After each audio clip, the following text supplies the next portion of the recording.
Xevaris, what's up? Hey man, what's going on? So, if you'd prefer, you can call Hello? me Ben. Oh shit. Oh, sorry about that. I had myself muted. Oh, why? What's up, bud? Hey, so my name is Xevaris. You can call me Benjamin if you'd like. So about a month ago, actually, you watched Mm-hmm. my video that I made about Captain Marvel. I emailed you and asked you if you wanted to debate about it, and you told me to come on. So here I Oh, am. shit. All right. Well, hey, what's up, bud? Not a whole lot, man. How you doing? Pretty good. Yeah, so I asked you in my email what you wanted to necessarily debate about, but you never really responded. You just kind of said, "Yeah, matey." So I didn't know Um, what you wanted specifically, or if you wanted me to choose a topic, or what. yeah, I guess,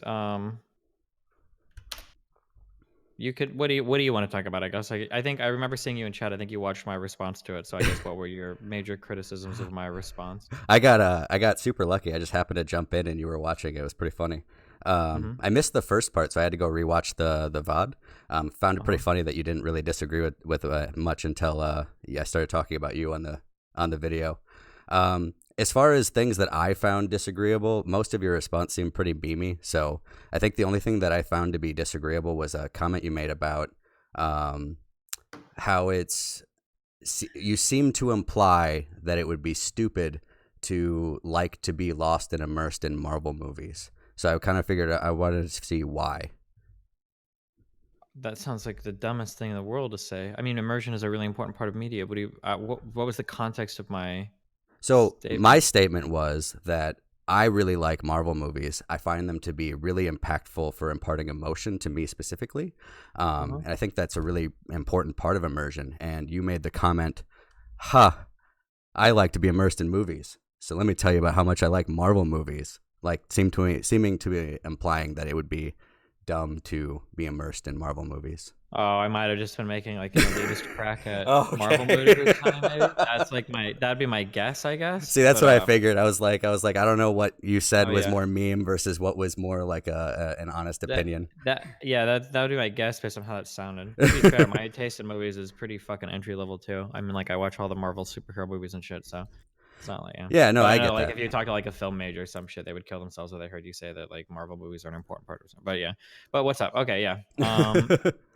Outside of that, I don't know what else you like. You seem to get really triggered when I mentioned that I find that the second and third uh, Matrix movies are about as good or better than the first one. Yeah, I don't know if I wanna debate the Matrix sequels. Do you really believe that, or is that just like a bait? So no, it's not a bait, but like let me put it in context because I'm not like sitting here saying the Matrix Reloaded is like an 11 out of 10 and the Matrix was like a 7 out of like that's not the scale here. It's more Mhm. like if I put it into perspective with everything taken into account, I would probably put the original Matrix movie at about an 8.5 out of 10 and the second one, which I think is the better of the three, probably about an 8.5 to 8.7.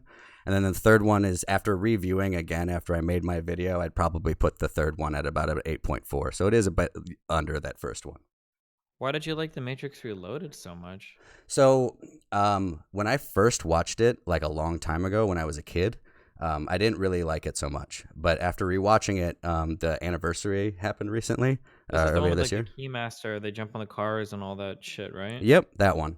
And then they meet the architect at the in the middle point of the video or the movie rather. So Uh-huh. for me, what makes a really good movie has a lot to do with the visuals, the sounds, the narrative, the plot structure, how everything comes together. And I think that the second one does a lot of those other things as well or better than the first movie.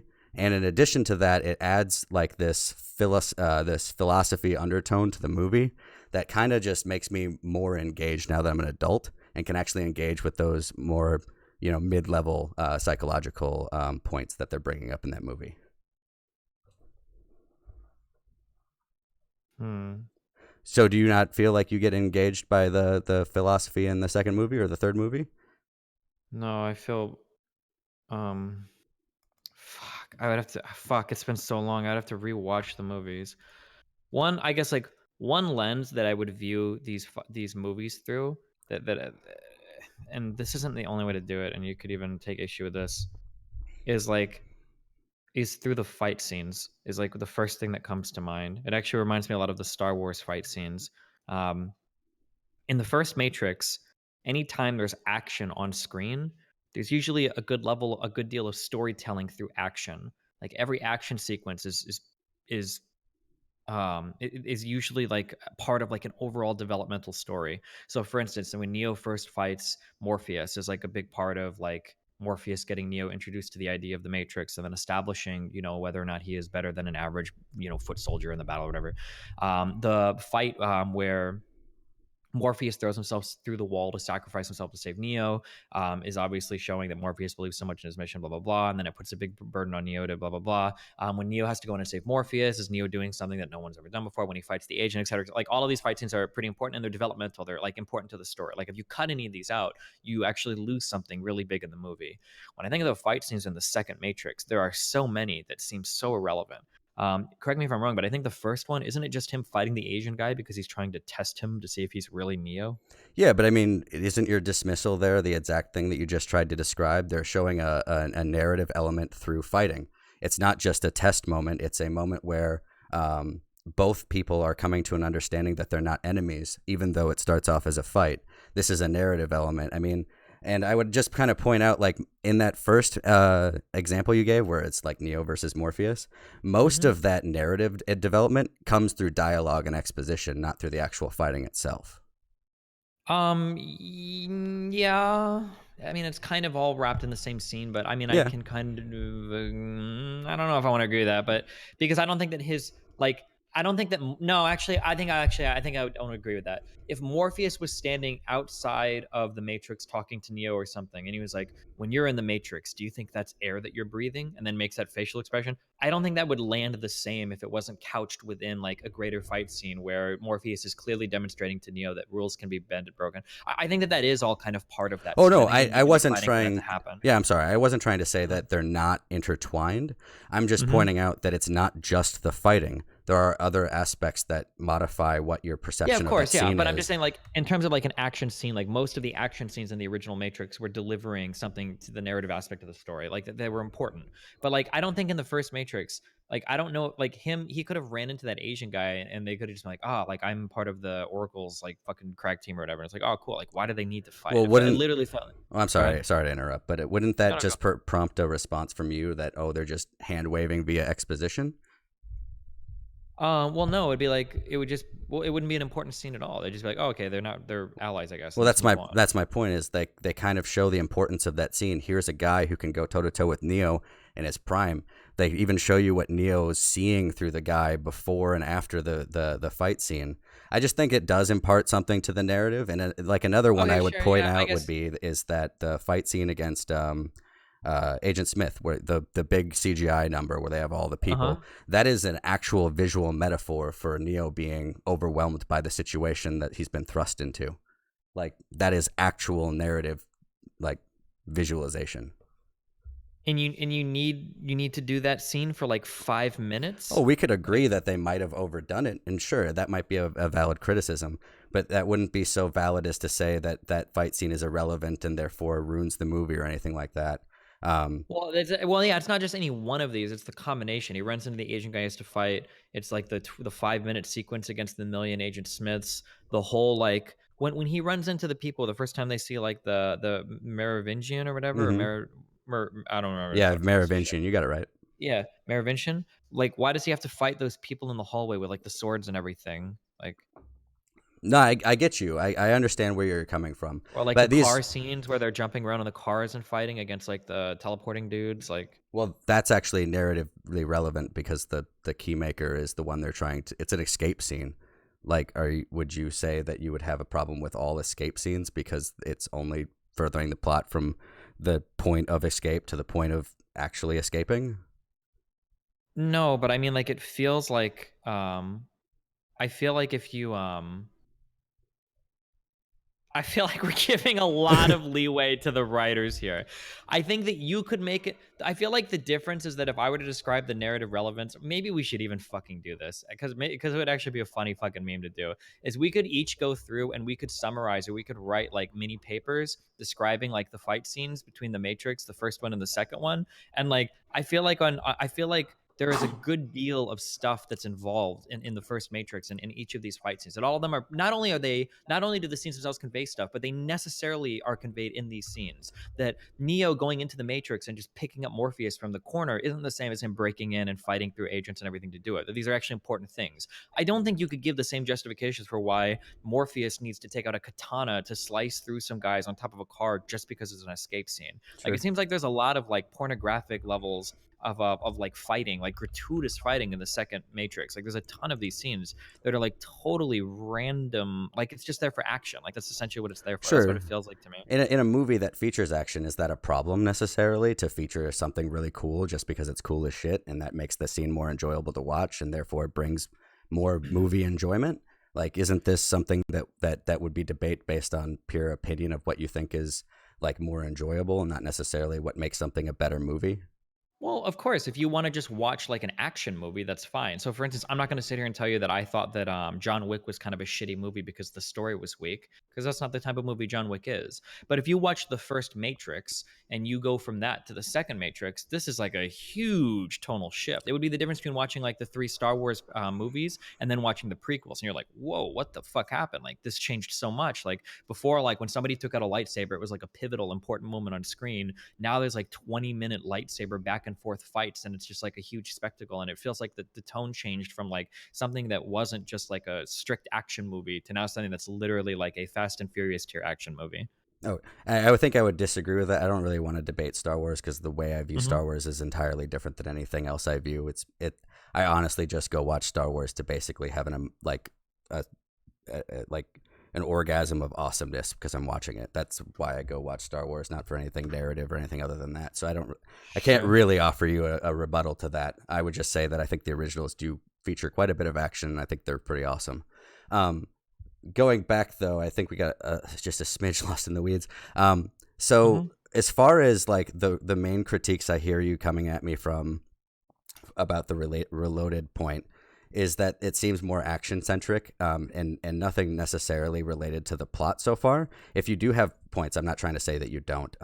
I would just point that the reasons why I vote the Reloaded over the first one has more to do with overarching narrative consistency. And I brought some of those points up in my video, and you at least agreed with one of them about how there's at least a trope at the very end of the movie. I don't know if you agreed with my broader Yeah, point, there are but tons of tropes. I don't think that like a trope necessarily makes a movie bad. I no, mean, there are no, tons of tropes I there. fully agree with that. I think the issue is that if a trope is used poorly, that it can kind of have a detriment to the narrative. I think there's some pretty glaring holes in the narrative movie. If you're to view the Matrix movie on its own without the rest of the trilogy to help bolster its narrative point. And I only bring that up because like most movies that are like this, like the Lord of the Rings, the Star Wars movies, even these movies were written to have more than one movie, and so they have plot points that expand across all of them. And I think that some of the issues that I have with the plot inconsistency in the Matrix are solved by the information you find in Reloaded and in Revolutions. And I think that's why I rate the Matrix a little lower than Revolutions, because without Revolutions, the narrative structure loses a bit. Yeah, I totally disagree, I guess. Like to me, like the first Matrix feels like the first Matrix is a really good, in my opinion, like a standalone movie. It's very self-contained. You don't really need to expand on it. It doesn't I don't want to say it doesn't take itself too seriously, but like it seems to have a very good understanding of its limits. Like it kind of has this soft message of like what is reality, but it doesn't like super ultra play into that, like it hints at it a lot during like the first half of the movie. And then it's just kind of it turns into like the very very standard hero's journey story with Neo. And then that's kind of it. And I feel like it understands that really well, and it grapples with that subject matter very well. The second and the third Matrix seem like they simultaneously devolve into these like straight action flicks, but then they try to take themselves way more seriously. But I feel like they fall on their face because they just don't give like proper detail to the pretty heavy themes that they seem to be trying to address. I feel like I would have to rewatch the second and the third to like give like concrete examples of Sure. this. But like Neo being in like the room with the architect and him talking about like that, like honest to God, like the subject matter of the first Matrix is like a 7 out of 10, and the subject matter of the Matrix 2 and 3 is like an 11 out of 10 for me. I think the subject matter is very interesting in the second and third Matrix. I just don't think they do anything with it. It doesn't get Okay. expanded at all. They're just action movies. Like the idea of like the of like that there were multiple Matrixes before that failed. The idea that Zion is some city. Oh fuck! What was this? That like the robots. Did they know that Zion was there and they Yeah. don't always kill it They or something? no Like no they keep destroying it over and over again. It's yeah, the yeah, sixth time. that's super interesting to me. Like Yeah, I if agree. there would have been more in the movie about that instead of like a 30-minute scene of them defending the city, like this actually sounds like crazy interesting. Like those concepts when they were brought up were so interesting. Like I would watch whole movies on like the previous iterations of like Zion or the Matrix. It sounds so interesting. But these are like 30 seconds of dialogue in the movie. It's like, well, fuck, like damn, you know? And then it's back to like more action scenes of like people defending the dock or something. Right. First, to geek out with you, I totally agree. The subject matter is really interesting. The greater lore. Have you watched the Animatrix, for example? No, I think I You watched really like one do. or two, but these were released back in like Yeah, 2003 or 4, they're I think. Yeah, it they're was a long super time ago. Yeah. cool though. Like there's this one Hmm. where it's this like Usain Bolt runner looking guy, and he like runs so fast that he breaks his way out of the Matrix on accident. Like Hmm. it's pretty interesting anyway. But I think to go back to your points about like I think you would have to go back and rewatch the Matrix 2 and 3. I also highly recommend that you do. I don't know how long it's been since you watched them. How long has it been? At least 3 or 4 years. Yeah, Yeah, I Matrix 2 would and 3. definitely Yeah. recommend rewatching them at this point, especially given the content you've engaged in over the last 3 years. I think that you would find them really enjoyable again. Hmm. But to go back, I think the issue that I would take up with about your position about the first Matrix movie is that I don't agree that it's a hero's journey completely. So that's the thing that I would debate you on this particular point is that Hmm. we would need to discuss what the hero's journey is and what it means when you subvert it. So that's what my position is I think that the Matrix movie, the Matrix 1 is a subversion of the hero's journey narrative.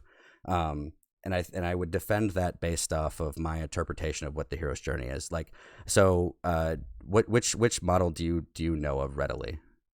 I don't know of particular models. My understanding of the hero's journey is that you have some person, they have some problem, and they come up against something that's insurmountable. They go into a journey into a sort of other world. They either learn some lessons or acquire some skills in that world, and then they return to the prior timeline, and now they're able to confront and overcome whatever thing was insurmountable before. And then that Yeah. development is like the hero's journey. That's pretty good. It's concise. So typically, there is like that 3-part journey step process. It's been kind of Hmm. expanded to about 12 or so steps. It all Yeah, I've seen depends. like varying levels of like different minor points or whatever in every part Right. of it, but yeah. Right. So I think most of the 12 are irrelevant for the most part. I think that there are 3 impressively important aspects that you kind of semi require, but really only one that is a linchpin to the narrative. If you break the one, then you've broken the entire hero's journey narrative. Not to make a pun with the one, but it's the resurrection. If you'd like, I can actually drop you a link to what I'm reading here. I don't know where I would put it, but just so you know what I'm talking about. Okay. I don't know where would you like me to put it if you want a link. Oh yeah, just shoot it in Discord to me. So this is what I'm looking at right here. So my position is that if you break step 11, which is the resurrection moment, you've lost the hero's journey narrative and you have subverted it. The reason for that is because I think that the resurrection is where the hero is actually made. Without making the hero in the correct way, you lost the hero's journey. And I think that's what happens in the Matrix movie. And to put this Hmm. in visual perspective for you, it almost happens perfectly as though you were like scripting the hero's journey. So the Hmm. scene where Neo saves Morpheus and he does the cool thing with the helicopter in Trinity, and then they Hmm. make it to the subway station to get out, and they get both Hmm. Trinity and Morpheus out. That next scene is the perfect resurrection. Yeah, yeah, I agree with this 100%. I think it's the most important moment for the character. Yeah, Okay. 100%. So that moment in the subway station Hmm. is the moment where he's supposed to resurrect. He Mhm. even has the traditional line Where he's where he's like where Mr. Anderson, or he's like, Mr. Anderson is like, no, my name is Neo, and then he yeah, and like then, like, this is inevitability, the train is coming to kill him. It looks like he's at, like, his lowest point, like, right before the climax. Yeah. Yep, and then they subvert it by having Mr. Smith get right out of, or Agent Smith get right out of the train right afterwards, and then he rejects his resurrection and runs away, and then Mhm. dies. The only way he becomes the one after this is if you're viewing the movie by itself, which I don't, by the way. But Mhm. if you view it by itself, he gets I think the proper term is MacGuffined. Maybe not the right word. Hand of Godded to become the one, basically. Yeah, because of the shitty Trinity line or whatever, yeah. Right. So I feel like they have done a subversion of the hero's journey story, and which makes Mhm. sense when you look at the entirety of the trilogy. And that's Mhm. why, if I'm viewing it as a solo film, it doesn't stand up to how I view the second movie if I'm viewing it within the full context of the trilogy. If I view the first movie within full context of the trilogy, like I said, it's an 8.5 to 8.6, and the second one's an 8.5 to 8.7. They're really close to me. Okay. Sorry, Okay. sorry to talk Alright. so Yeah, I long. understand. No, it's okay. Maybe I'll fuck. Maybe just because 'cause I'm curious now, maybe I'll try to watch, like, the second and third movie. I'm still of the opinion that, like, I think the Trinity scene is pretty dumb in the first Matrix, but I still think that accepting that as a flaw and looking at that as a standalone movie is more satisfying to me than Hmm. looking at, like, the second and third as part of as part of anything. Yeah, I don't know. But, yeah, I'll try to watch the second and third, and maybe we can have a conversation on those. I'm super curious. Yeah. No, that's totally fine. Like I came in like actually watching these a couple times over, and I made a Mhm. video about it. So like I'm totally ambushing you with my knowledge and stuff. I get that. Okay. No, it's all good. All But right. Well, hey, listen, I appreciate the conversation, my dude. yeah, it was very fun. Thanks for having me. Yep. I'll see you later. Peace out. Thanks for watching. Please like and subscribe if you'd like to see more content. Also, please follow me on Twitter and Twitch. And if you're feeling super awesome, you can donate directly through Twitch or subscribe to my Twitch channel for live content. Links in the description.